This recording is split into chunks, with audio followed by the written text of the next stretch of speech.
YouTube, what is up? It's August 2nd. It's a Sunday. It's early. And I'm back with another comic book review on Daniel Warren Johnson's Space Mullet. Woke up early this morning. I finished this. Got my cup of coffee. Today's been a great day so far, but I want to jump right into this. So first off, if you're new to comic books, if you're new to the world of comics and art and writing and creator-owned comics, you need to know who Daniel Warren Johnson is. And if you're already into comics, you've definitely heard of this name before. If you haven't, you need to go do some research on him ASAP, because this guy's been killing it. A lot of people would consider him probably in their top 3 to 5, creators of all time. I mean, he's just surged since 2016 onward, has just made his way to the top, and it looks like he's not going to stop. So anyways, what is Space Mullet, right? What is, Daniel Warren Johnson's this big artist, this big writer, what is Space Mullet? Why is Space Mullet so good? Well, this is one of his first biggest kind of published titles.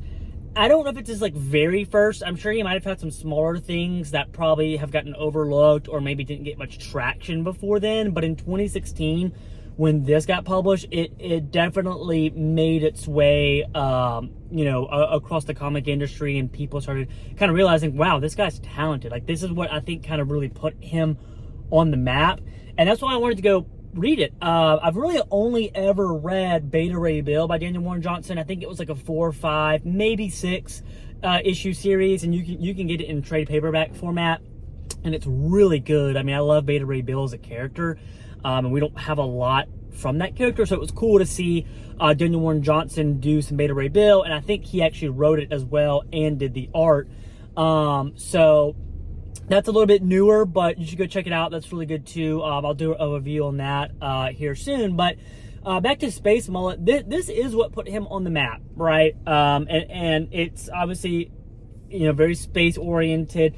It's essentially about this guy who is really having to make a lot of deep choices about his past, his current life, his future, kind of what he wants to be known as, what he himself wants to, be known as. And essentially he is a ex-military soldier kind of guy. And the reason he left the military was because they were, essentially committing mass genocide, and he did not want to be a part of that. So he upped and bounced, and his best friend at the time in the military stayed and worked his way up. And long story short, his best friend contacts him and is like, hey, we'll rid your name of all the military stuff. We won't come after you. We won't hunt you down, but you got to help me with something as well. And along the way, obviously this guy can't be trusted, but along the way, he ends up meeting all of these characters that you see on the cover, and each one kind of has a unique little backstory that we learn about. And essentially you see all these people come together and kind of deal with their own personal struggles. And what I love about Daniel Warren Johnson so far, from the little bit that I've read, is how he's able to essentially get kind of darker, deeper themes, real life things that go on, and apply them into a comic book like this, something that's space related. You deal with a lot of dark themes in here. There's mass genocide, there's slavery, there's racism, there's killings, there's finding true love, and then it just disappearing. There's your best friend almost dying. The amount of kind of deep and dark themes in here is pretty intense, but it's what makes it so good, because those are things that are going on in real life, right?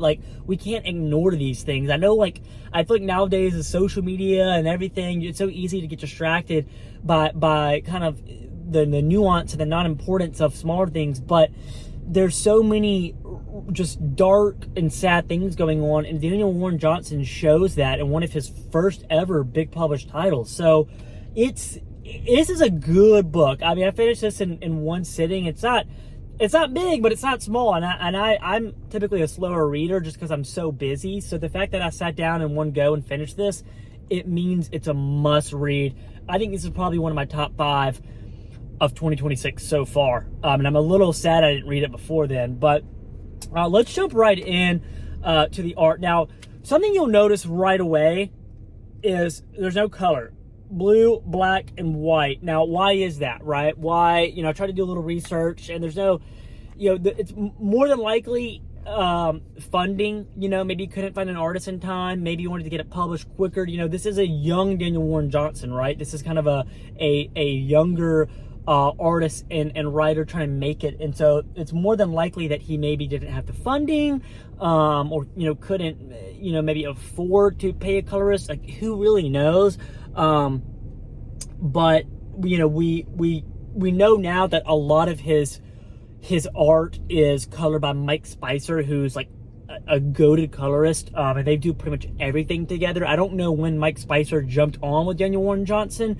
I'll figure that out and talk about it in probably like another review that I do. But Daniel Warren Johnson eventually found a colorist named Mike Spicer, and they just do everything together, and it's absolutely beautiful. If you read anything current from Daniel Warren Johnson, it's probably Mike Spicer who colored it. Now, that being said, don't let that deter you from picking this up, right? Oh, it's gray, it's black, it's blue, there's no color. I actually prefer this not in color, and I was doing a lot of kind of research online, and a lot of people are the same way. They don't prefer this in color. It brings out, you know, Daniel Warren Johnson does a lot of kind of thicker lines.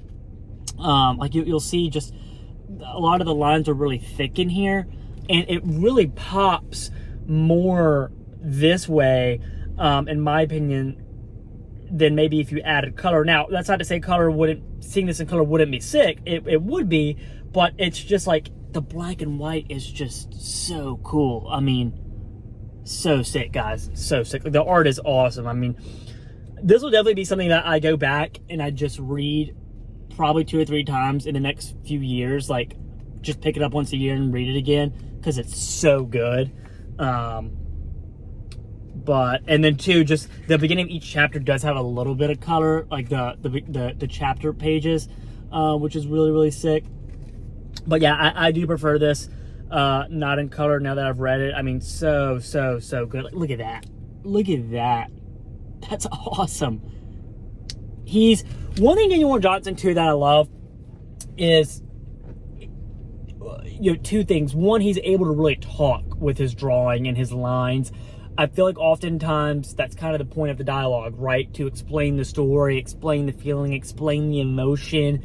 And you get that sometimes in the art, but I think Daniel Warren Johnson's art elevates it a little bit more than maybe most artists.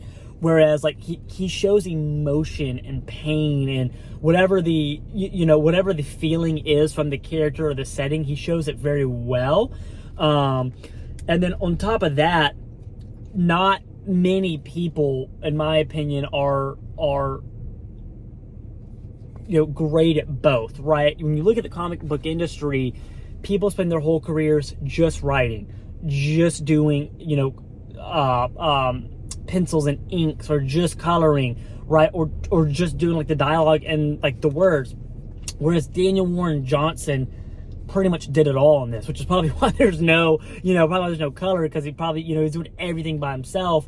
But it turned out so good. And I was really curious too, like, with this being one of his first kind of, you know, bigger titles that he did all on his own, creator owned, I was like, let's see how good it was. Like, you know, like if it still holds up. Because I'm sure, you know, just like most artists and writers and you know, creators in general, they want to level up. They want to get better as they keep going, right? Like, you know, the more and more that you're doing it, you should be getting better, right? Especially if you care and you love doing what you're doing. And so it's cool to see like one of his first titles still really hold up. I mean, that only means that hopefully the next thing I read is even better, right? Because again, I've only read this and Beta Ray Bill, so I'm super pumped to dive deeper into Daniel Warren Johnson, just art and his writing and his other kind of trade paperbacks and books that he has out. He has quite a few creator-owned titles, and I think there's actually some here that show in the back.